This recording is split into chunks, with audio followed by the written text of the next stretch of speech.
Benimaru. Hey yo, what's up? You know what it is. It's the one and the only, the triple, the G.O.D. I'd like to welcome you guys back to another installment the Triple the Guy Speaks on. And yo, the King of Fighters Destiny, episode 10, side story, Benimaru Nikaido. Now, I want to say this though. I really appreciate this episode because it gives the relationship between G.O.D and Benimaru a lot more something special than it was in normal canon. And if you don't know what the normal canon, it breaks down simply as this.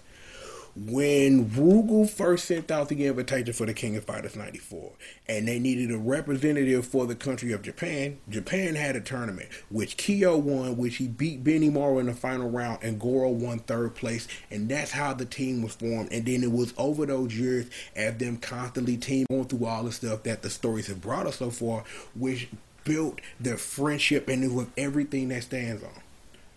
Because of how the King of Fighters Destiny opens, I'm not really sure if that tournament takes place at all that shows them, because they seem a lot more familiar with each other, and they've been around each other a long time before this even happened.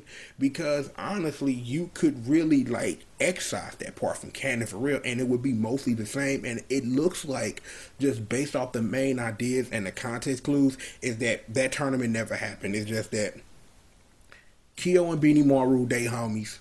You know what I'm saying? It's like, it makes mention of that G.O.D was the only one that beat me, but it doesn't state like in what capacity. So it could be possible that that tournament does happen, but for the sake of the story, they need not mention it, and Goro just around. Because like I said, it just seems like they are a lot more familiar than the initial story in original canon, because it's like, if you forming a team with the three top places in a fighting tournament to go fight in a fighting tournament, it just seems, again, like I said, that the way that the show opens, they just seem a lot more familiar, and it seems like a lot more of a family vibe and atmosphere, just instead of like, we throwing three people in the thing and we got his daddy and all this stuff is popping off. But it may be that that tournament took place a long time ago, and it may have been that that's where they met each other, and there probably wasn't an immediate tournament to go to. But it was seen that maybe, like, again, like I said, like the context clues don't really speak 100% one way or another. It could be that the tournament happens way before we ever meet these characters, and they've had a whole bunch of time together, and it's like we met each other in fighting game tournaments. Yo, hey, yo, what's up, fam? Hey, yo, it's good to see you again. Yo, we gonna bang it out, and just having that time to, you know, to build that rapport. So again, like I said, canon doesn't really, in the King of Fighters Destiny, say does that tournament take place. You know what I'm saying? So I don't know. It, like, again, like I said, the context clues don't really speak one way or the other to how G.O.D, Benimaru, and Goro met before, you know what I'm saying, before all this craziness then popped off. Again, like I said, I love the episode because it gives the relationship in the King of Fighters Destiny between G.O.D and Benimaru, it gives it something a little bit special. It still gives you some of Benimaru's character drive of, G.O.D was the one that beat me, and I have to outshine him.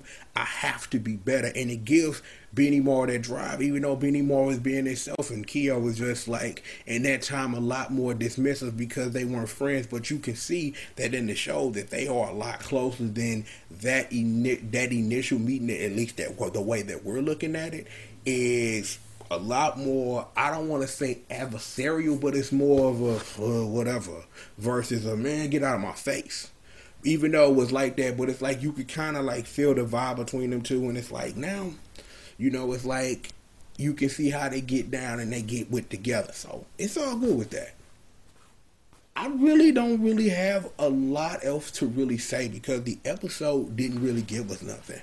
Now, I was kind of hoping when episode 10 came out, I was hoping to figure out, what did Terry sip on that scissor? Did he sip the scissor? That was my question for like a week. Then the episode didn't drop last week, and then we have a side story this week, so it's all over the place. I'm like, given what happened when they dropped the geese joint, we should be hopping right back into the mix next episode. I don't really know exactly where you go. I don't know if it's any blanks they need to fill in before they start the tournament.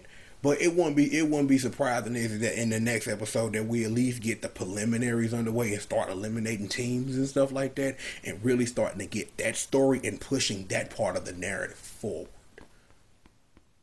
But yeah, that is an episode of the King of Fighters Destiny. Like, it was a side story. It was a world building, character building exercise for Benimaru and Kyo. How that relationship between the two of them work. And I'm glad that we have an episode that takes a look at that. Like, again, like I've said this a couple episodes ago, I'm waiting for the side story of Angelina. That's what I want to see. I know we got a little bit of that when Terry was Captain Saberho. We got that. But I really think there's a lot more there to that relationship between her and Terry and her and Geese and how that all extends out is something that I really think that they should take a couple of minutes to explore, because that will help get over Angelina the character, because you really wonder, like, what are they gonna do with Angelina? It's like, I don't really think she gonna hop up in the King of Fighters 15 or anything strange like that, but I really think that if they want to explore this character, they really need to take advantage of this character because of our history. And we talked about that in the episodes, is that if you want to know more about Angelina's history, go watch the King of Fighters OVA and the Fatal Fury, not the King of Fighters OVA, the Fatal Fury OVA and the Fatal Fury movie, about the different people and the different parts of Angelina that make her up as someone who is this analog to Terry. So go do that. That's your homework assignment. You ain't got nothing else to do. Well, yo, that is an episode, folks. I'd like to thank you guys for joining me for another installment of Triple the Guy Speaks On. I'm, of course, the one and the only, the Triple the G.O.D. And again, I'd like to thank you for coming through. Work is coming. Like, this is a big weekend. Big weekend for the streets. Like, work is coming. And I'm making sure that I'm on it ASAP. I would do yourself a favor. Stay tuned. That's all I'm going to say. Scram, beat it, get up out of here. The one and the only, the Triple the Who. Who was that? The Triple the Who? The G.O.D. Thank you, Lizzie. Thank you, Penny. And thank you guys for joining me for another installment of Triple the Guy Speaks On. And with that being said, are you okay?